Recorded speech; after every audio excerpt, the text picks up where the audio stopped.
కొరింథీయులకు రాసిన మొదటి పత్రిక 2వ అధ్యాయము 9వ వచనాన్ని మనందరము కలిసి చదువుకుందాం. కొరింథీయులకు రాసిన మొదటి పత్రిక 2వ అధ్యాయము 9వ వచనాన్ని మనందరము కలిసి చదువుకుందాం. ఇందును గురించి దేవుడు తన్ను ప్రేమించు వారి కొరకు ఏమి సిద్ధపరిచెనో అవి కంటికి కనబడలేదు, చెవికి వినబడలేదు, మనుష్య హృదయమునకు గోచరము కాలేదు అని రాయబడి ఉన్నది. మరొకసారి చదువుకుందాం. దేవుడు తన్ను ప్రేమించు వారి కొరకు ఏమి సిద్ధపరిచెనో అవి కంటికి కనబడలేదు, చెవికి వినబడలేదు, మనుష్య హృదయమునకు గోచరము కాలేదు. ప్రభు సాయం కొరకే ప్రార్థన చేసుకుందాం.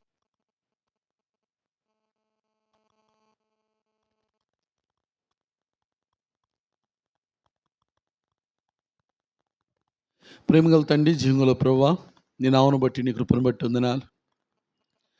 పాటల ద్వారా ప్రభువా వచ్చి రాని స్వరాల ద్వారా పాడుతూ వచ్చాం. మా పాటల ద్వారా మీరు భయం పొందారని నమ్ముచున్నాం. ప్రభువా, నిన్ను ఆరాధించక పూర్వము మీరు ఏమై ఉన్నారు, మా జీవితంలో మీరు చేసిన మేలు తలపోసుకొని నిన్ను ఆరాధించలాగున సిద్ధపరచండి. నిలబడుతున్నవాడు బలహీనుడు, ఎన్నో అద్దుబాట్లు కలిగిన వాడు ప్రభువా, క్షమించండి, కడగండి, మీ రక్త ప్రోక్షణ అనుగ్రహించండి. నీ వాక్శక్తితో మీ ఆత్మ నింపుదలను దయచేయమని ప్రార్థిస్తున్నాను. ప్రభువా, నిలబడుతుండగా బలపరచండి, వాడుకుంటూ రాండి. నిన్ను ఆరాధించులాగున నన్ను మమ్మల్ని సిద్ధపరచండి. వచ్చిన వారిని బట్టి వందనాలు. ఎవరైతే ఇంకా మీ ఏర్పాట్లు ఉన్నారు, మార్గ మధ్యంలో ఉన్నారు, వారందరినీ త్వరపెట్టి తీసుకొని రమ్మని, మీరు మయం పొందుతూ రమ్మని యేసయ్య అతి ఘనమైన శ్రేష్ఠకరమైన పరిశుద్ధమైన నామంలో నమ్మి ప్రార్థిస్తున్నాం తండ్రి, ఆమేన్.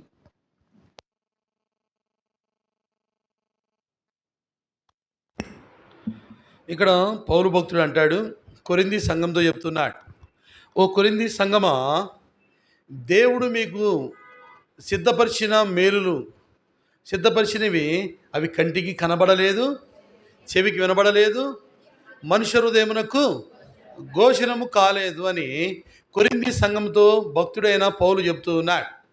అదే పౌలు భక్తుడు ఈ ఉదయకాల సమయంలో సియోను సంఘమైన మనతో చెప్తూ ఉన్నాడు. ఏమని చెప్తున్నాడంటే, ఓ సియోను సంఘమా, మీ ప్రభువుని, మీ రాజుని, మీ రక్షకుణ్ణి ఎందుకు ఆరాధించాలంటే, ఈ ప్రభువు, ఈ రాజు మీ కొరకు కొన్ని సిద్ధపరిచాడు. ఆ సిద్ధపరిచిన మేలులు తెలుసుకొని వాటి ద్వారా మీ దేవుణ్ణి మహిమపరచుడని చెప్తున్నాడు. మన దేవుడు మన కొరకు ఏమి సిద్ధపరిచాడు, ఒక 5 విషయాలు క్లుప్తంగా చూసుకొని ఆరాధనలోకి వెళ్దాం. మన ప్రభువు మనకు సిద్ధపరిచిన మేలులు ఏమిటి? రాండి. మొట్టమొదటగా లూకాసు వార్త 2వ అధ్యాయం, లూకాసు వార్త 2వ అధ్యాయము 29వ వచనం. నాదా, సమాధానంతో పోనిచ్చున్నావు,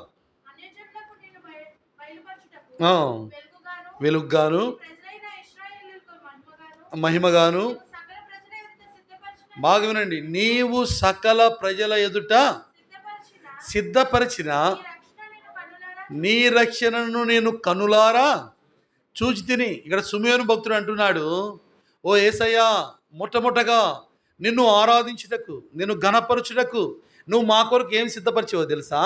మాకు మాత్రమే కాదు, సకల ప్రజల కొరకు, సకల ప్రజల ఎదుట నువ్వేం సిద్ధపరిచావో తెలుసా? మాకు రక్షణ సిద్ధపరిచా. ఏం సిద్ధపరిచాడంటండి? దేవుణ్ణి ఎందుకు ఆరాధించాలి ఈ ఉదయకాల సమయంలో? ఆయన మన కొరకు ఏం సిద్ధపరిచాడంటే రక్షణను సిద్ధపరిచాడు. బాగా గుర్తుపెట్టుకోవాలండి. ఆరాధన ఎందుకు చేయాలా అంటే ఆయన ఇచ్చిన రక్షణను బట్టే చేయాలండి. ఎందుకు చేయాలంట? ప్రాముఖ్యంగా అసలు ఎందుకు ఆరాధించాలంటే ఆయన మన కొరకు, మనకు రక్షణ ఇచ్చాడు. రక్షణ లేకుండా ఆరాధన లేదండి. శిలువ త్యాగం లేకుండా ఆరాధన లేదు. ప్రతి ఆరాధన వర్తమానంలో రక్షణ ఉండాలా, మన ప్రభువు ఆ శిలువ మీద చేసిన త్యాగం ఉండాలి. అది ఆరాధన. అది తలపోసుకోపోతే, అది జ్ఞాపకం చేసుకోకపోతే, ఆ రక్షణను నువ్వు స్మరించుకోకపోతే అది ఆరాధన కాదు. అందుకే ప్రతి ఆరాధన వర్తమానంలో రక్షణ ఉండాలా, క్షమాపణ ఉండాలా, విమోచన ఉండాలా. ఇక్కడ మొట్టమొదటిగా ఇక్కడ భక్తుడు తెలియజేస్తున్నాడు, ఆయన మన కొరకు ఏమి సిద్ధపరిచాడు అంటే, ఇక్కడ అంటాడు, సుమయోను భక్తుడు అంటాడు, ఓ యేసయ్యా, నేను ఈ ఉదయకాల సమయంలో నిన్ను ఆరాధిస్తా, నిన్ను ఘనపరుస్తా. ఎందుకో తెలుసా? నువ్వు నా కొరకు రక్షణ సిద్ధపరిచావు. ఏం సిద్ధపరిచాడంటండి? రక్షణ సిద్ధపరిచాడు. రక్షణ అంటే ఏమిటి ఇది తెలుసుకోవాలి కదండి. అసలు రక్షణ ఏమిటి? మత్తయి సువార్త 1:21. మత్తయి సువార్త 1:21.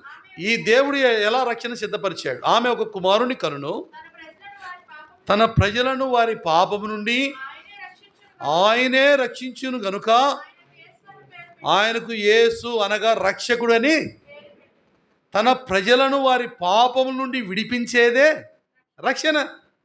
పాపము నుండి మానవుని విడిపించేది ఏంటయ్యా అంటే రక్షణ. ఈ రక్షణ ఇవ్వడానికే ఆ రక్షకుడైన యేసుక్రీస్తు వారు ఈ లోకంలోనికి వచ్చాడు. ఏంటి దేవుడు సిద్ధపరిచింది? ఏమి సిద్ధపరచడానికి ఈ లోకానికి వచ్చాడంటే ఈ రక్షణ నీకు నాకు అనుగ్రహించుటకు, మన పాపముల నుండి మనల్ని రక్షించుటకు, మన పాపముల నుండి మనల్ని విమోచించుటకు ఆ యేసు ప్రభువారు ఈ లోకంలోనికి వచ్చాడు. ప్రాముఖ్యంగా రక్షణను సిద్ధపరిచాడు. ఎలాంటి రక్షణ? పాపం నుండి విడిపించే రక్షణ, పాపం నుండి విమోచించే రక్షణ. ఈ రక్షణ ఎలా వచ్చిందయ్యా అంటే ఓ చక్కని మాట ఉంది. ఎలా పాపం నుండి విడిపించబడ్డా, ఎలా రక్షింపబడ్డా అంటే యోహాను రాసిన మొదటి పత్రిక 1:7. యోహాను రాసిన మొదటి పత్రిక 1:7. అయితే చివరి భాగం చదువురా. యేసు రక్తము, అప్పుడు ఆయన కుమారుడైన యేసు రక్తము ప్రతి పాపము నుండి మనలను పవిత్రులనుగా. ఈ రెండో అర్థం రక్షణ అంటే అండి పాపం నుండి విడిపించడం మాత్రమే కాదంటే అండి, ఆ పాపానికి ప్రాయచిత్తం చేయటం కూడా రక్షణ. పాపం నుండి విడిపించడము. ఎలా విడిపించాడు? దాని కొరకై ఈ ప్రభువు తాను ప్రాయచిత్తం అవుతూ వచ్చాడు. యేసు రక్తము ప్రాయచిత్తం ఏంటంటే మన దేవుని యొక్క రక్తము, పరమాత్ముని యొక్క రక్తము. సర్వపాప పరిహారో తెలుసు కదండి. సర్వపాప పరిహారో. నేను మర్చిపోయా మిమ్మల్ని చూసి. ఎంత మంచి వాళ్ళు వచ్చేది కూడా అసలు మర్చిపోయేటట్టు చేస్తున్నారు ఏమండి. సర్వపాప పరిహారో రక్త ప్రోక్షణం ఆవశ్యకం, తదురక్తం పరమాత్మేన పుణ్యదాన బలియాగం. పాపానికి ప్రాయచిత్తం జరగాలంటే రక్తము అవసరమై ఉన్నది. ఆ రక్తము ఎవరిది కావాలా? మానవుంది కాకూడదు. ఎవరిది కావాలంటే పరమాత్ముంది కావాలా, పరిశుద్ధుంది కావాలా. ఆయనే వచ్చి ఏం చేయాలా? తన రక్తం అర్పించాలి. రక్తము బలిదానంగా అర్పించాలి. ఎలా ఇచ్చాడు? ఎలా సిద్ధపరిచాడు రక్షణ అంటే ఆయన నీ కొరకై నా కొరకై ఆయన రక్తము ధారపోశాడు. యేసు రక్తము. యేసు రక్తము లేకపోతే రక్షణ లేదు. యేసు రక్తము లేకపోతే క్షమాపణ లేదు. యేసు రక్తము లేకపోతే పాపము నుండి విడుదల లేదు. అందుకే ఇక్కడ భక్తుడు అంటాడు, ఓ ప్రియమైన సంగమా, నువ్వు ఆయన సిద్ధపరిచిన రక్షణ బట్టి ఆయన ఘనపరచాలా, ఆయన కొనియాడాలా, ఆయన్ని మహిమపరచాలా. నువ్వు పొందిన రక్షణ ఉచితంగా రాలే. దాని కొరకు పరమాత్ముడైన దేవుడు ఏం చేయబడ్డాడు? నలగగొట్టబడ్డాడు. నీ కొరకై నా కొరకై గాయపరచబడ్డాడు. తన సౌందర్యాన్ని కోల్పోయాడు. అవునా కదండి. గాయాములన్ గాయాములన్ నా కొరకై పొందేను క్రీస్తు ప్రభు. గాయాములన్ గాయాములన్ నా కొరకై పొందేను క్రీస్తు ప్రభు.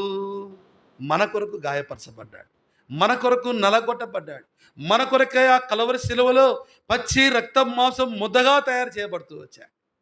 ఒళ్ళంతా తల మీద పెట్టిన ముళ్ళ కిరీటం నుండి రక్తము గారుతుంటే, చెవిలోకి పోతుంటే, ముక్కులోకి పోతుంటే, నోట్లోకి పోతుంటే తుడుచుకునే పరిస్థితి లేదు. ఎందుకంటే చేతుల్లో శీలలు, కాళ్ళల్లో శీలలు, శరీరం అంతా కొరడాలతో నాగటి చాలల వలె దున్నబడుతూ వచ్చింది. యేసయ్య తల ఆ తల నుంచి అరికాలం వరకు శరీరం అంతా దున్నబడుతూ వచ్చింది. పచ్చి రక్తం మాంసం ముద్దగా ఆకాశమునకు భూమికి మధ్యలో ఒక నిలువు కొయ్యకు అడ్డు కొయ్యకు పరమాత్ముడైన దేవుడు, పుణ్యాత్ముడైన దేవుడు, కరుణామయుడైన దేవుడు, సమస్తమును తన మాట చేత సృష్టించిన దేవుడు నీ కొరకై నా కొరకై నీ నా జీవితంలో రక్షణ ఇవ్వాలని, నేను నన్ను ఆ పాపం నుండి విడిపించాలని శాపగ్రస్తుడిగా పచ్చి రక్తం మాంసం ముద్దగా ఆ కలువరి శిలువలో వేలాడబడుతూ వచ్చాడు. యేసయ్యా, ఎందుకయ్యా ఈ ప్రేమ అంటే? ఏసయ్యా ఎందుకయ్యా ఈ త్యాగం అంటే, ఏసయ్యా ఎందుకయ్యా ఈ క్రైదనం అంటే, ఆయన అంటాడు, నా రక్తము గారుస్తేనే, నా సౌందర్యం కోల్పోతేనే, నేను మరణిస్తేనే, నా శరీరంలో ఉన్న రక్తం అంతా ధారపోస్తేనే నీవు రక్షింపబడతావు, నీవు ఆ పాపం నుండి విమోచింపబడతావు, నువ్వు పాపం నుండి పవిత్రుడిగా మార్చబడతావు. ప్రియమైన సంగమా, ఆయన చేసిన త్యాగానికి, ఆయన చెల్లించిన క్రైదనానికి ఏమిచ్చి ఆయన రుణం తీర్చుకోగలుగుతాం? ఆ నీ కొరకు నా కొరకు ఎలా సిద్ధపరిచాడు ఆయన రక్షణ? తన రక్తం ఇచ్చాడు, తన ప్రాణం ఇచ్చాడు, తాను నలగొట్టబడుతూ వచ్చాడు. అందుకే భక్తుడు అంటాడు, ఓ ప్రియమైన సియోను సంగమా, నీ ప్రభుని ఎందుకు ఆరాధించాలో తెలుసా? ఆయన రక్షణ నీ కొరకే సిద్ధపరిచాడు. ఎలా సిద్ధపరిచాడు? తన రక్తం ఇచ్చాడు, తన ప్రాణం ఇచ్చాడు, నీ కొరకే తన్ను తాను సౌందర్యాన్ని కోల్పోయిన వాడుగా ఉంటున్నాడు. మరణించాడు, పాతి పెట్టబడ్డాడు, మరణాన్ని గెలిచి తిరిగి లేచాడు. ఈ రక్షణ అందుకే అమూల్యమైనది, ఈ రక్షణ ఎక్కడో దొరకనిది. అందుకే పేతురు భక్తుడు అంటాడు చక్కని మాట, అపోస్తుల కార్యములు 4వ అధ్యాయము 12వ వచనం. అపోస్తుల కార్యములు 4వ అధ్యాయము 12వ వచనం.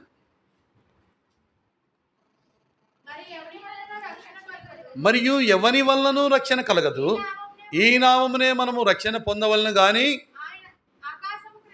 ఆకాశం క్రింద మనుషులలో ఇవ్వబడిన మరి ఏ నామమున రక్షణ పొందలే. అక్కడ పేతురు భక్తుడు తేల్చి చెప్పాడు, నిన్ను నన్ను మాటలు చెప్పేవాళ్ళు ఉన్నారేమో, బాగున్నంతసేపు ప్రేమించేవారు ఉన్నారేమో, ప్రాణం పెట్టిన వాళ్ళు లేరు, పాపం నుండి విడిపించేవారు లేరు. నువ్వు ఎక్కడికైనా పో, ఆకాశము క్రింద ఏ స్థలానికైనా వెళ్ళు, నీకు అన్నీ దొరుకుతాయేమో కానీ ఏం దొరకదంటానా? రక్షణ దొరకదు. నీకు రక్షణ కావాలంటే ఈ రక్షకుని యుద్ధకే రావాలి. ఎందుకంటే ఆయన ప్రాణము పెట్టాడు, ఆయన రక్తము ధారపోశాడు, ఆయన నీ కొరకే నా కొరకే మరణించాడు, పాతి పెట్టబడ్డాడు, మరణాన్ని గెలిచి తిరిగి లేచాడు. మరణించి పాతి పెట్టబడి ఉన్నా సరే రక్షణ రాదండి. మరణించి పాతి పెట్టబడి ఉన్నా రక్షణ రాదు. ఆయన మరణాన్ని గెలిచి తిరిగి లేచాడు. అందుకే ఆయన రక్షకుడు, అందుకనే ఆయన మాత్రమే రక్షణ ఇస్తాడు. ఈ కారణాన్ని బట్టి ఆయన చెల్లించిన అమూల్యమైన రక్తము చేత, ఆయన అర్పించిన ఆయన ప్రాణమును బట్టి, ఆయన త్యాగాన్ని బట్టి ఆయన నీ కొరకే నా కొరకే రక్షణ సిద్ధపరిచాడు. ఈ రక్షణ పొందిన మనము మన ప్రభువుని ఏం చేయాలా? ఆరాధించాలా, మహిమపరచాలా, గణపరచాలా. మొట్టమొదటిగా మన ప్రభు ఏం సిద్ధపరిచాడంటే రక్షణ మనకు సిద్ధపరిచాడు, అందును బట్టి ప్రభువును స్తుతించాలా. రెండోదిగా రండి, మన ప్రభు మనకి ఏం సిద్ధపరిచాడు? సామెతల గ్రంథము 9వ అధ్యాయము 2వ వచనం. రెండవదిగా దేవుడు సిద్ధపరిచింది. సామెతల గ్రంథం 9వ అధ్యాయము, పశువులను వధించి ద్రాక్షారసమును కలిపి ఉన్నది, భోజన పదార్థములను సిద్ధపరిచి ఉన్నది. అలాగే 5వ వచనం కూడా చదవమ్మా. వచ్చి నేను సిద్ధపరిచిన ఆహారమును భుజించుడి, నేను కలిపిన ద్రాక్షారసమును పానము చేయుడి. రెండోదికి ఏం సిద్ధపరిచాడంటండి? భోజనము సిద్ధపరిచాడండి. ఏం సిద్ధపరిచాడంట? కొద్దిగా గట్టిగా చెప్పండి, ఇంకొద్దిగా. మనకి భోజనాలు సిద్ధపరిచారు కదా, మధ్యాహ్నం ఉన్నాయా లేవా? లేవా? ఉంటేనే ఇంత గట్టిగా చెప్తున్నారంటే, లేకపోతే అసలు మాట్లాడే వాళ్ళు కాదేమో. ఏమండి? రెండోదికి ఏం సిద్ధపరిచాడంట? భోజనమును సిద్ధపరిచాడు. భోజనం ఏం చూపిస్తుందయ్యా అంటే సహవాసాన్ని చూపిస్తుంది. ఏం చూపిస్తుందట? సహవాసాన్ని చూపిస్తుంది. అవునా కదండి? భోజనం ఒక్కరిద్దరు చెప్తారా? ఇంట్లో వాళ్ళు చెప్తే కాదు కదా. భోజనము సిద్ధపరిచాడు. ఎందుకు? అందరి కొరకు. ఓ మాట ఉంది, చదువుతారు లేకపోతే, మత్తయి సువార్త 22వ అధ్యాయము 4వ వచనం. మత్తయి సువార్త 22వ అధ్యాయము 4వ వచనం. కాగా అతడు, ఇదిగో నా విందు సిద్ధపరిచి ఉన్నాను, ఆ ఎద్దులను క్రొవ్విన పశువులను చాలండి సిద్ధంగా ఉన్నది, పెళ్లి విందుకు రండని పిలువబడిన వారితో చెప్పుడని. చాలండి. ఇప్పుడు దేవుడు ఒక విందు సిద్ధపరిచాడు, భోజనం సిద్ధపరిచాడు. దీనికి ఏం చేస్తాడంట? పిలువబడిన వారందరినీ రమ్మంటాడండి. అంటే ఇక్కడ రెండోదికి ఏంటి చెప్పేది ఏంటంటే, ఏమి సిద్ధపరిచాడంట? విందు సిద్ధపరిచాడు, భోజనం సిద్ధపరిచాడు. ఇది దేనికి సాదృశ్యంగా ఉందంటే సహవాసానికి సాదృశ్యంగా ఉంది. దేనికి సాదృశ్యంగా ఉందంట? సహవాసానికి. ఒకప్పుడు ఈ సహవాసం మనది కాదండి. మనం దీనికి పిలువబడలా. దేవునితో సహవాసం చేసే స్థితి లేదు. మనందరం ఎవరంటే అన్యులం. మనం ఎవరని తెలుసా? చదువుతారా మాట? ఎఫెసీయులకు రాసిన పత్రిక 2వ అధ్యాయం 12వ వచనం. ఎఫెసీ 2:12. ఆ కాలమందు ఇశ్రాయేలీయులతో సహపౌరులు కాక పరదేశులను, వాగ్దాన నిబంధన లేని పరజనులను, నిరీక్షణ లేనివారును, లోకమందు దేవుడు లేనివారునై ఉన్నామండి. ఎవరంటండి మనం? దేవుడు లేనివారం. ఇశ్రాయేలుతో సహపౌరులం కాదు. దేవుడు అసలు రక్షణ ఎవరి కొరకు సిద్ధపరిచాడు? ఇశ్రాయేలు కొరకే సిద్ధపరిచాడండి. ప్రాముఖ్యంగా ఇప్పుడు విందు కూడా ఎవరి కొరకు సిద్ధపరిచాడంట? వాళ్ళ కొరకే సిద్ధపరిచాడు, మన కొరకు కాదు. అయితే అక్కడ జరిగింది ఏంటంటే ఆయన సిద్ధపరిచిన విందుకి వీళ్ళు ఏం చేశారో తెలుసా? ఇప్పుడు రాండి, మత్తయి సువార్త 22వ అధ్యాయం 3వ వచనం. ఆ పెండ్లి విందుకు పిలువబడిన వారిని రప్పించుటకు అతడు తన దాసులను పంపినప్పుడు వారు రానుల్లకపోయిరి. ప్రభువుకు స్తోత్రములండి. ఆయన యూదుల కొరకు వచ్చాడు, నశించిపోయే గొర్రెల కొరకు వచ్చాడు, యూదుల కొరకు వారిని రక్షించడానికి వచ్చాడు. అయితే ఏమైపోయిందో తెలుసా? వాళ్ళు ఏం చేశారు? ఆయన పిలిచినప్పుడు, ఆయన వాళ్ళందరినీ ఆ విందుకు ఆహ్వానించినప్పుడు వీళ్ళందరూ ఏం చేశారంటండి? రానుల్లకపోయిరి. వాళ్ళు యేసుప్రభువారిని తృణీకరించిన వారుగా ఉన్నారు, యేసుప్రభువారిని నమ్మని వారుగా ఉన్నారు. ఎప్పుడైతే వాళ్ళు తృణీకరించారో, ఎప్పుడైతే వాళ్ళు ఆ విందుకు రాలేదో, ఇప్పుడు దేవుడు ఏం చేశాడో తెలుసండి? రాండి, మత్తయి సువార్త 22వ అధ్యాయము 9వ వచనం. గనుక రాజమార్గములకు పోయి మీకు కనబడిన వారందరినీ పెళ్లి విందుకు పిలువుడని తన దాసులతో చెప్పెను. ఆ దాసులు రాజమార్గములకు పోయి చెడ్డవారినేమి మంచివారినేమి తమకు కనబడిన వారిని అందరినీ పోగు చేసిరి. చాలండి. చూడండమ్మా, ఇది విందుకి అసలు పిలవబడిన వారు రాలేదంటండి. మనం పిలవబడలే. మనం ప్రాముఖ్యమైన వారము కాదు. అసలు మనకి సంబంధమే లేదు. అయితే పిలవబడిన ఇశ్రాయేలీయులు, పిలవబడిన ఆ యూదా జనాంగము దేవుడు పిలిచిన విందుకు, దేవుడు సిద్ధపరిచిన రక్షణను వాళ్ళు ఏం చేశారు? తృణీకరించారు. ఎప్పుడైతే వాళ్ళు తృణీకరించారో దేవుని కోపం వచ్చేసి ఏమనంటే, మీరు రాజ్య మార్గంలో పోయి ఎవరిని పిలవాలి? ఇప్పుడు నా వాళ్ళొద్దు, నా యూదులొద్దు, నా స్వకీయులొద్దు. ఇప్పుడు ఎవరు కావాలా? ఎవడు గనబడితే వాడిని పిలవండి అంతే. వాళ్ళు ఎప్పుడైతే తృణీకరించారో ఆయనతో సావాసము చేయుటకు, ఆయనతో భోజనము చేయుటకు, ఆయన శరీరము తినుటకు, ఆయన రక్తమైన ద్రాక్షారసంలో పాలు పొందుటకు, ఆయనతో సావాసము చేయుటకు ఎప్పుడైతే వాళ్ళు తృణీకరించారో అన్యులైన మనకేమొచ్చిందంటండి? ఈ సావాసానికి మనం పిలవబడ్డాం. ఏం చేయబడ్డాం? అందుకే దేవునికి కోపం వచ్చేమన్నాడు, మీరు రాజమార్గంలో పోండి. ఇప్పుడు అన్యులకు వచ్చేసింది, పిలుపు వచ్చేసింది. మీరు అందరు ఎక్కడికి రావాలా? ఇప్పుడు విందుకు రావాలా? దేవునితో సావాసం చేయుటకు రావాలా? మనందరినీ పిలిచాడు. అందుకే ఒక మాట ఉంది, చదువుతారా? కొరింథీయులకు రాసిన మొదటి పత్రిక 1వ అధ్యాయము 9వ వచనం. 1 కొరింథీ మన ప్రభువైన యేసుక్రీస్తు అను తన కుమారుని సహవాసమునకు మిమ్మును పిలిచిన దేవుడు.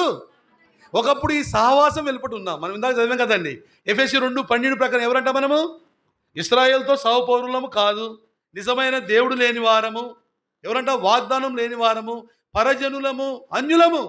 అయితే ప్రభుకు స్తోత్రములు, పిలిచిన విందుకు ఎప్పుడైతే వీరు రాలేదో, ఎప్పుడైతే లోబడలేదో, ప్రభుకు స్తోత్రములు, ఈ సావాసానికి ఇప్పుడు మనందరము పిలవబడుతూ వచ్చా. ఇక్కడ అంటాడు భక్తుడు, అంటాడు పౌలు, ఈ సావాసంలోనికి ఎలా వచ్చారో తెలుసా? ఈ సిద్ధపరిచిన విందులోనికి, సిద్ధపరిచిన సావాసంలోనికి ఎలా వచ్చారో తెలుసా? దేవుడే మిమ్ములను పిలిచాడు. యేసు క్రీస్తును తన కుమారుని సహవాసమునకు మిమ్మల్ని పిలిచిన దేవుడు. ఎవరు పిలిచారంటండి? దేవుడే పిలిచాడు.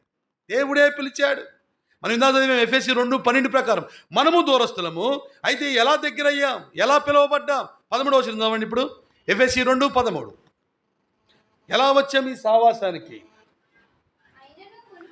అయినను మునుపు దూరస్తులైన మీరు ఇప్పుడు క్రీస్తు యేసునందు క్రీస్తు రక్తము వలన, అబ్బా ఎంత చక్కని ఆధిక్యత అండి! యేసు ప్రభు ద్వారా, యేసయ్య రక్తము ద్వారా ఇప్పుడు ఏమైపోయాం? సమీపస్తులయ్యాం, ఇశ్రాయేలుతో సహపౌరులయ్యాం. ఇప్పుడు వాగ్దానాలు ఉన్నాయా లేవండి? నిరీక్షణ ఉందా లేదా? నిజమైన దేవుని కలిగి ఉన్నామా లేదా? ఇప్పుడు ఎవరా మనం?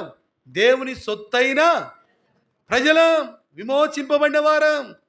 యేసయ్య ద్వారా, యేసుక్రీస్తు అనే తన కుమారుని ద్వారా ఈ సావాసంలోనికి మనందరము వచ్చి ఉన్నాం. అందుకే ఇక్కడ అంటాడు, ఆయన విందును సిద్ధపరిచాడు, భోజన పదార్థములను సిద్ధపరిచాడు. అంటే ఇది ఏం చూపిస్తుందంటే సహవాసాన్ని చూపిస్తుందండి. ఏం చూపిస్తుందట? సహవాసాన్ని చూపిస్తుంది. మనమందరము కూడా క్రీస్తుతో సహవాసము చేయుటకు, అన్యులైన మనము, పరజనులైన మనము ఈరోజు క్రీస్తుతో సహవాసం చేసి ఆధిక్యతలోకి వచ్చారు. అందుకే శిష్యుడైన యోహాన్ అంటాడు, యోహాన్ రాసిన మొదటి పత్రిక 1వ అధ్యాయము 3వ వచనం. యోహాన్, మాతో కూడా మీకును సహవాసము కలుగునట్లు మేము చూసిన దాన్ని వినిన దానిని తెలియజేస్తున్నాము. బాగా వినండి, మన సహవాసం అయితే తండ్రితో కూడాను, ఆయన కుమారుడైన యేసుక్రీస్తుతో కూడాను.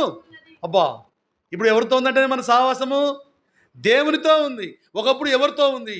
2 మాటలు, సరే ఒక మాట చెప్పేసి ముందుకు వెళ్తాను. రాని అంతకుముందు ఎవరితో ఉంది మన సహవాసము? యాకోబు రాసిన పత్రిక 4వ అధ్యాయం 4వ వచనం.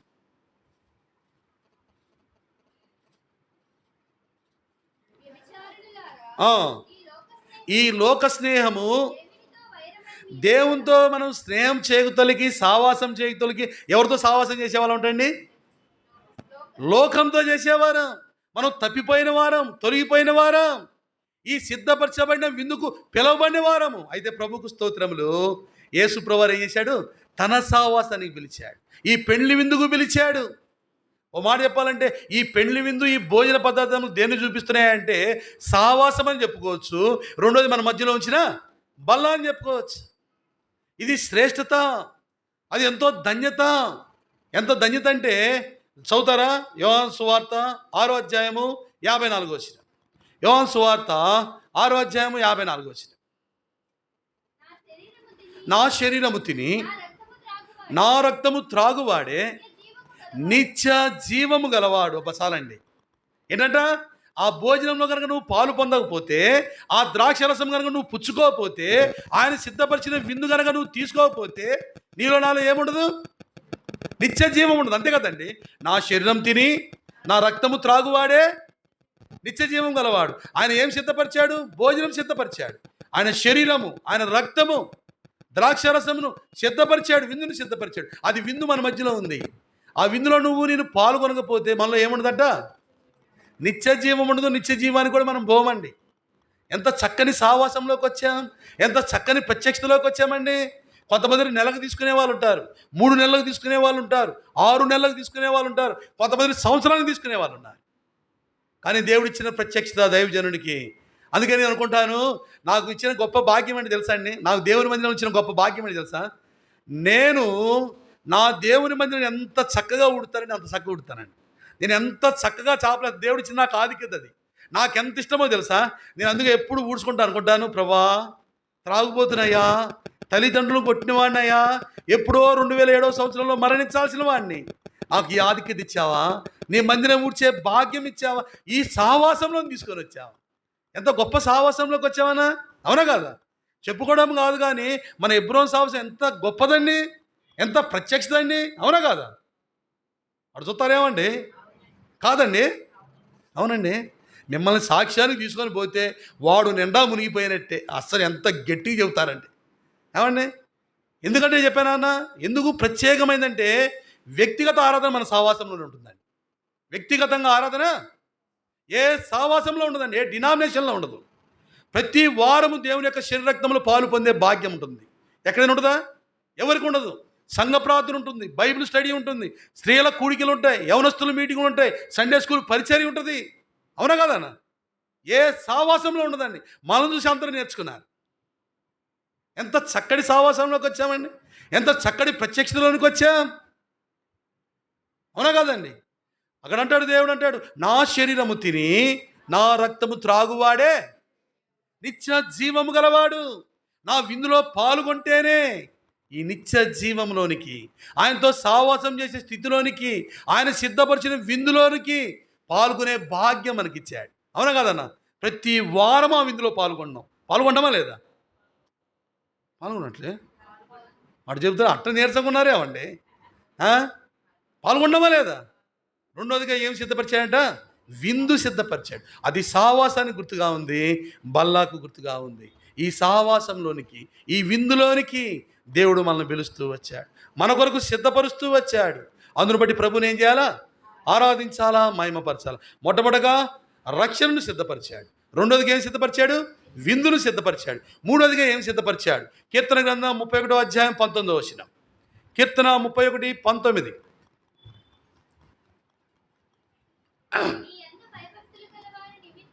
నీ యందు భయభక్తులు గలవారి నిమిత్తము నీవు దాచి ఉంచిన మేలు ఎంతో గొప్పది. నరుల ఎదుట నిన్ను ఆశ్రయించు వారి నిమిత్తము నీవు సిద్ధపరిచిన మేలు, అబ్బా, సిద్ధపరిచిన రక్షణ, సిద్ధపరిచిన విందు. మూడోది ఏం సిద్ధపరిచాడండి?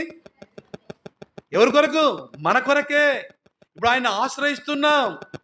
అవునా కదండి? మన కొరకంట దాచి ఉంచిన మేలుందంట. అమ్మ కళ్ళు మూయమాకండి.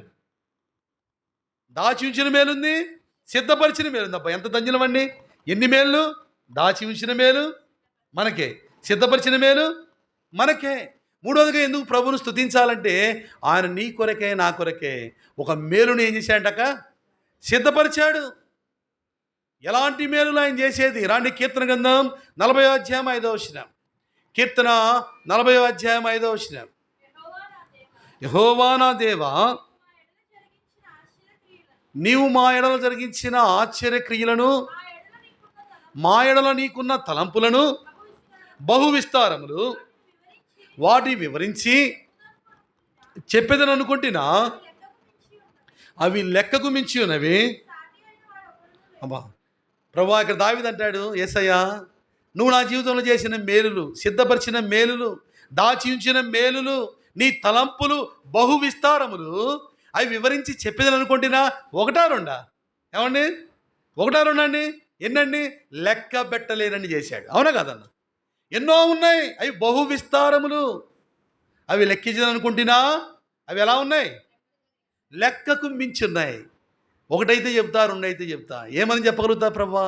లెక్కకు మించిన మేలులు చేసావు నా జీవితంలో. అందుకే అంటాడు ఈ భక్తుడే, అంటాడు చక్కని మాట, మనందరికీ నోటేడైన మాటే. బైబిల్ తీయకుండా చెప్పాలా, ఎంత బాగా చెప్తారో చూస్తా. కీర్తన గ్రంథం 103వ అధ్యాయం 1వ వచనం. వా, బతికిచ్చారు పోండి. ఏంటంటే, నా ప్రాణమా, మనందరికి ఇష్టమైన మాట కదా. సండే స్కూల్ పిల్లలు కానీ పెద్దవాళ్ళ వరకు అందరూ చెప్పేది, నా ప్రాణమా. నాకు ఇష్టమైంది ఏంటి తెలుసా? నా ప్రాణమా తినుము. అందుకే ఇంత సన్నంగా ఉన్నా. కీర్తనాకారుడికి ఏదంటే ఇష్టం? నా ప్రాణమా యెహోవాను సన్నుతించుము. ఎందుకు సన్నుతించాలో తెలుసా? ఎందుకు స్తుతించాలో తెలుసా? ఏంటంట? ఆయన చేసిన ఉపకారములు. చదవండి, రాదు కంటిన్యూషన్ చదవండి. అక్కడ కీర్తన 103 1-2 వచ్చిన. నా ప్రాణమా యెహోవాను సన్నుతించుము, నా అంతరంగంలో ఉన్న సమస్తమా ఆయన పరిశుద్ధ నామమును సన్నుతించుము. ఎందుకు సన్నుతించాలా? చదవండి. నా ప్రాణమా యెహోవాను సన్నుతించుము, ఆయన చేసిన ఉపకారములలో. ఎందుకు సన్నుతించాలంటే, ఎందుకు స్తుతించాలంటే, ఎందుకు మహిమపరచాలంటే, ఆయన నా జీవితంలో ఎన్నో ఉపకారములు చేశాడు. ఉపకారము కాదంటండి, ఉపకారములు. ఆయన తలంపులు బహు విస్తారములు, లెక్కకు మించినవి ఆయన చేసిన ఉపకారములన్నిటికీ. అందుకే కీర్తనకారుడు పోయినసారి వచ్చినప్పుడు చెప్పే కదా, నా జీవిత కాలమెల్లా ఆయన స్తుతిస్తా. కారణం ఏంటో తెలుసా? ఎన్నో ఉపకారాలు చేశాడు, ఎన్నో మేలులు చేశాడు. ఒకటా రెండా? మనకి ఇష్టమైన పాట ఉంది, నా ప్రాణమా నా సర్వమా, నా ప్రాణమా నా ఆయన పరిశుద్ధ సాదాస్తుతులను చెల్లించుమా. మరువకు ఆయన మేలులను, మరువకు ఆయన మేలులను చెప్తున్నాడండి. ప్రాణం చెబుతున్నాడు ఆయన చేసిన మేలులు, ఆయన చేసిన ఉపకారములు నువ్వు మర్చిపోమాక. మన ప్రాణానికి మన శరీరానికి ఉన్న గొప్ప లక్షణం ఏంటంటే మనం మర్చిపోతామండి. మేలు చేసినంతసేపు జిందాబాద్ అంటాం, నీకేమా ఓటు అంటాం. అవసరం తీరిపోతే, కడుపు నిండితే, మానవుని స్వభావం అది, శరీరానికి ఉన్న స్వభావం అది. అందుకే దావీదు అంటాడు, నా ప్రాణమా, ఓ పిచ్చి ప్రాణమా, నీకు మర్చిపోయే స్వభావం ఉందే, కాబట్టి నువ్వు గుర్తుపెట్టుకో నా దేవుడు చేసిన సిద్ధపరిచిన మేలులు, దాచి ఉంచిన మేలులు, ఆయన చేసిన ఉపకారములు నువ్వు మరవమాక. మరొకడు ఏం చేయాలా? ఆయన స్తుతించాలా, ఆయన మహిమపరచాలా, ఆయన ఘనపరచాలా. ఎక్కడ స్తుతించాలో తెలుసా, ఎక్కడ మహిమపరచాలో తెలుసా? కీర్తనాకారుడే అంటాడండి ఎక్కడ స్తుతించాలో. రండి, కీర్తన 66:16. కీర్తన గ్రంథం 66:16. దేవుని యందు భయభక్తులు గలవారులారా మీరందరూ వచ్చి ఆలకించుడి, ఆయన నా కొరకు చేసిన కార్యములను. అబ్బా, ఎక్కడ వినిపిస్తాడంటే అండి, ఎక్కడ స్తుతిస్తాడంట? యెహోవా యందు భయభక్తులు కలిగి ఉన్న స్థలములో. యెహోవా యందు భయభక్తులు గలవారులారా మీరందరూ వచ్చి ఆలకించుడి. అందరూ వచ్చి ఏం చేయాలి? ఆలకించాలి, వినాలంట. మయా, మరి మేము అందరం వచ్చాం, ఏం చెప్తావు? ఆయన నా కొరకు ఎన్ని గొప్ప కార్యములు చేసినాం, ఆయన చేసిన కార్యములను బట్టి, ఆయన చేసిన ఉపకారములను బట్టి, ఆయన చేసిన మేలులను బట్టి, ఆయనకు నా ఎడలున్న తలపులను బట్టి నేను ఆయన స్తుతిస్తా, మహిమపరుస్తా. ఓ చోట రాయబడింది, మహాసమాజములో ఆయన నిన్ను స్తుతిస్తానంటాడు. ఎక్కడ స్తుతిస్తాడంట? మహాసమాజములో. ప్రియమైన సంగమా, ఆ మేలు పొందుకున్న మనము కూడా మన ప్రభువుని స్తుతించాలా, ఆరాధించాలా. ఆయన సిద్ధపరిచిన మేలును బట్టి. ఇంకో మాట చదువుకొని ముందుకు వెళ్దాం. సమూయేలు మొదటి గ్రంథం 12:24. సమూయేలు మొదటి గ్రంథం 12:24. ఆయన మీ కొరకు ఎన్ని గొప్ప కార్యములు చేసెనో మీరు తలంచుకొని, మీరు యెహోవా యందు భయభక్తులు కలిగి నిష్కపటులై పూర్ణ హృదయముతో ఆయనను సేవించుడి. సమూయేలు కూడా అన్నాడు, ఇశ్రాయేలు అందరూ మర్చిపోయారు, మరొకసారి వారికి జ్ఞాపకం చేస్తున్నాడు. ఆయన మీ కొరకు ఎన్ని గొప్ప కార్యములు చేశాడు. ఓ సియోను సంగమా, వ్యక్తిగతంగా తీసుకోవాలి, ఇది వ్యక్తిగత ఆరాధన కాబట్టి. వ్యక్తిగతంగా నీ జీవితంలో ఎన్ని మేలులు చేశాడు, ఎన్ని గొప్ప కార్యములు చేశాడు. నువ్వు తలపోసుకొని భయము భక్తి కలిగి నిష్కపటమైన హృదయముతో, ఆత్మతో సత్యముతో ఆరాధించడం అంటే అదేనండి. నిష్కపటమైన హృదయముతో, యథార్థమైన హృదయముతో నీ ప్రభువును నువ్వు గణపరచాలా, నీ ప్రభువును నువ్వు ఆరాధించాలా. కారణం ఏంటి తెలుసా? ఆయన సిద్ధపరిచిన మేలును బట్టి. మూడోదిగా ఏం సిద్ధపరిచాడంటండి? మేలు మొట్టమొదటిగా రక్షణ సిద్ధపరిచాడు, రెండోదిగా విందు సిద్ధపరిచాడు, మూడోదిగా మేలు సిద్ధపరిచాడు, నాలుగోదిగా ఏం సిద్ధపరిచాడు? మత్తయి సువార్త 25:34. మత్తయి సువార్త 25:34. ఇవన్నీ జరుగు వరకు ఈ తరము గతింపదని నిశ్చయముగా మీతో చెప్పుచున్నాను. మత్తయి సువార్త 25:34. అప్పుడు రాజు తన కుడివైపున ఉన్న వారిని చూచి, నా తండ్రి చేత ఆశీర్వదించబడిన వారులారా రండి, లోకము పుట్టినది మొదలుకొని మీ కొరకు సిద్ధపరచబడిన. అబ్బా, ఏం సిద్ధపరిచాడంటే నాలుగోదిగా రాజ్యమును సిద్ధపరిచాడు. మనం చచ్చిపోతే ఆడిపోతాం, మీరు ఒక్కరు పోయేటట్లేరు. ఆడిపోతారండి, చచ్చిపోతే ఆడిపోతారు.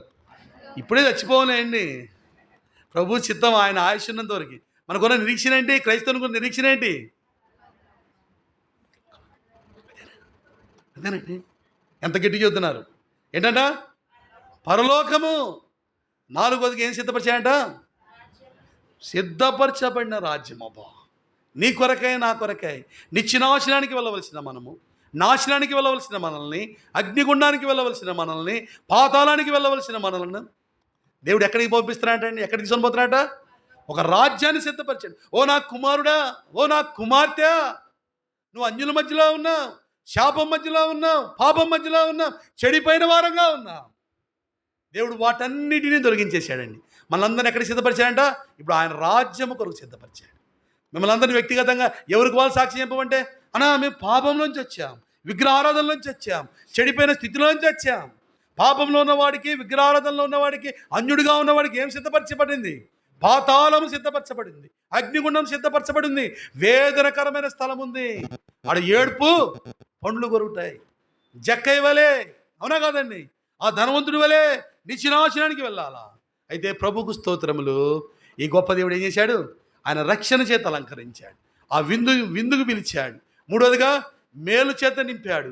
నాలుగోదిగా రాజ్యమును సిద్ధపరిచాడు. నా కుమారుడా, నువ్వు నరకానికి పోకూడదు, నా కుమార్తె నువ్వు పాతాళానికి పోకూడదు. నేను నిన్ను విలువ పెట్టి కొనుక్కున్నా, నా రక్తం ఇచ్చి కొనుక్కున్నా, నువ్వు నా విందులో పాల్గొన్నావు, నేను నీ కొరకు అనేకమైన మేలు సిద్ధపరిచా. నువ్వు ఎక్కడికి రావాలా? నా రాజ్యమునకు రావాలి. ఎక్కడికి రావాలా?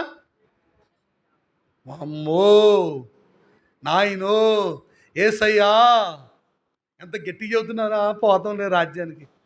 పోకపోతే ఏడే ఉండండి, నేను పోయేస్తా. పోవటమే, రావటం లేదు. ఎంటది న్యూ డ్రాగన్, పోవటం తప్ప బయటికి రావడం లేదు. మనకేమో బయటికి రావటం, లోపల పోవటం అయితే బాగుంటుంది. ఏమండి? రాజ్యము గొప్పదండి. ఏం సిద్ధపరిచాడంట? పరలోక రాజ్యము. ఒక భక్తుడు రాశాడు పరలోకం గురించి ఒక పుస్తకము. అది ఎంత అందంగా ఉంటుందంటే అంత అందంగా ఉంటుందంట. ఎంత అందంగా ఉంటుందంట? ఎంతో అందంగా ఉంటుందంట. రత్నాలతో కట్టబడిందంట, బంగారు వీధులు అంటండి. ఎంత అది అమూల్యమైనది. ఈసారి ప్రభు చిత్తమైతే ఆ అమూల్యమైన రాజ్యం ఎలా ఉంటుందో చెప్తా. ప్రత్యేకత ఏం సిద్ధపరిచాడంట? నాలుగోదిగా రాజ్యము సిద్ధపరిచాడు. అందుకే అబ్రాహాం అంటాడు మాట చదవండి. హెబ్రీ రాసిన పత్రిక 11వ అధ్యాయం 10వ వచనం. హెబ్రీ 11:10. హెబ్రీ 11:10 త్వరగా. ఏలైనగా దేనికి శిల్పియు నిర్మాణకుడై ఉన్నాడు, పునాదులు గల పట్టణం కొరకు అబ్రాహాం ఎదురు చూచుండే. చాలని తలపైకి ఎత్తండి అమ్మ.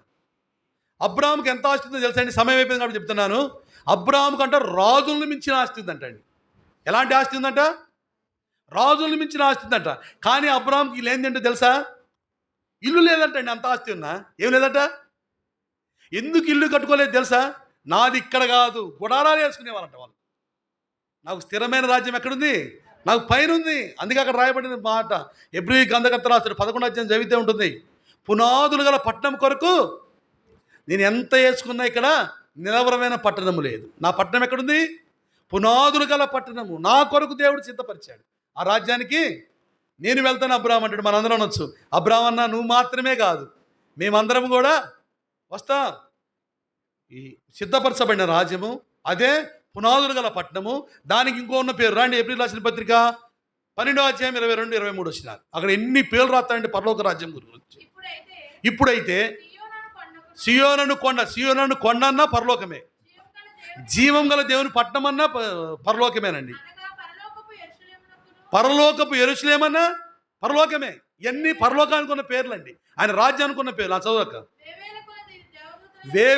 వేల కొలది దూతలు ఎక్కడుంటారండి?